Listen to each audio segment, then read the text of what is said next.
What's up everybody, my name is Ale and welcome to my world of finance. Today we're going to be talking all about dividends and I'm going to explain exactly what they are and exactly how they work.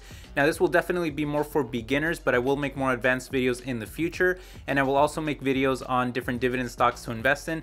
In fact, I recently made a video where I talk about my dividend growth portfolio, and I have a lot more videos like that coming soon. I'll have one video linked in the description below, but anyway, make sure you subscribe for all of that future content. But with all that being said, let's go ahead and get started. Alright, now starting with what a dividend actually is, it's basically a payment that a company makes to its shareholders. And so in other words, if you're willing to invest in a company, that company might reward you by giving you a dividend payment. But keep in mind that not every single company does this, only certain companies reward you with a dividend payment. Now when they do give you a dividend payment, there's a couple ways that they can compensate you with that payment.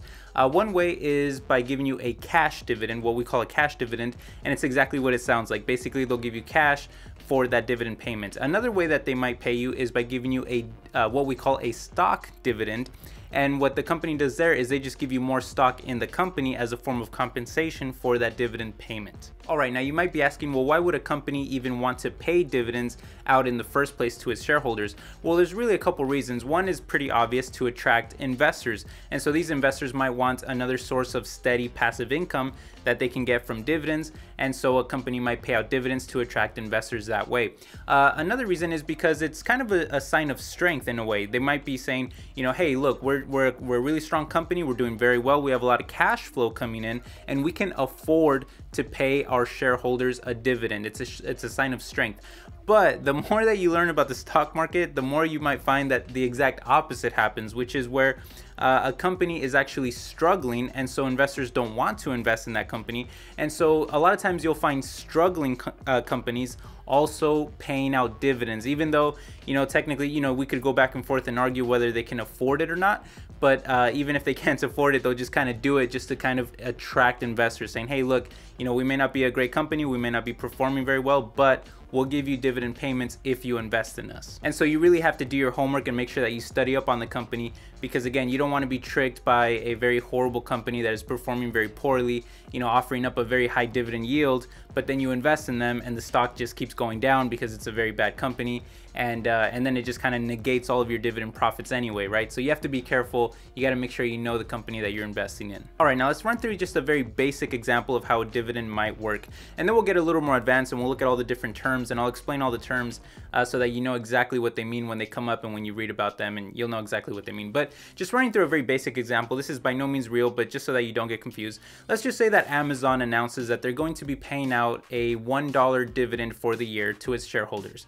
And so what will happen is that because most companies pay out their dividends quarterly, and you have 4 quarters in a year, Amazon would essentially pay out 25 cents per share for that each quarter. And then because you have 4 quarters, 4 times 25 cents, that would equal $1 for the year. So per share you would receive 25 cents per share that you own per quarter, and then that would equal basically $1 per share at the end of the year, assuming that you had the same amount of shares and all that. And obviously all of these numbers can fluctuate and there's a lot of variables that go into it, but that's just a very basic example. Okay, now you've probably heard a few different terms when we talk about dividends. Terms like dividend yield, ex-dividend date, payout date, record date, dividend payout ratio, different terms like that. So now what we're gonna do is I'm going to explain to you exactly what all of those mean. Okay, let's start with the dividend yield. Now dividend yield is calculated by taking the dividend per share, or the payment per share, in other words, how much they're paying per share, the dividend payment, so say $1 or a quarter or whatever the amount is, and then you divide that by the share price.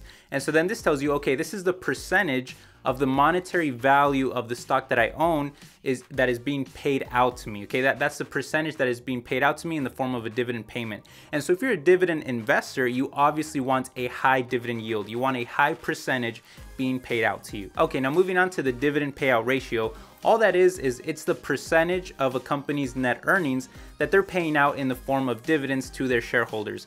And so it's basically a percentage of their cash flow that they're paying out in dividends, instead of using it for things like improving their balance sheet or using it for future growth or things like that. And so you can start to see why some investors might really like dividends and why some might actually hate dividends, because some investors might actually want the company to use their cash for other things like improving their balance sheet or for future growth investment. Ideally, maybe you can do a little bit of both, but you know, it just depends. It depends on the company, and so that's why you really have to do the research. Okay, next up is the ex-dividend date, and you'd be surprised at how many people don't know what an ex-dividend date is, but that's completely fine. You know, everybody used to not know what it was at some point, right? So the ex-dividend date is actually very simple, and it's just the date that you need to own the stock by in order to be able to collect the dividend payment. In other words, if you wanna collect a dividend payment from Apple stock, then you need to own Apple stock by the ex-dividend date in order to receive that payment. Now, there's a little bit of wiggle room here. You can actually sell Apple stock on or after the ex-dividend date and still be eligible to receive the dividend payment. You just need to own it by that ex-dividend date. Once that ex-dividend date hits, you can sell it or you can do whatever you want with it, and you can still receive that dividend payment. Okay, and lastly, we just have the record date and the payout date. And these are also very simple. The payout date is just the date that the company evaluates who is eligible to receive the dividend payments based on the ex-dividend date. So don't get them confused. Record date, not as important as the ex-dividend date. Ex-dividend date is a little more important. You got to own the stock by that date. Record date is just when the company looks at everything and says, okay, these people are eligible, these people are not, whatever the case is. And then the payout date is just the date that the company will actually issue out the dividend payments out to their shareholders. Okay, so that's all I've got for you guys today. If you want me to do more dividend videos, make sure that you let me know by hitting the like button.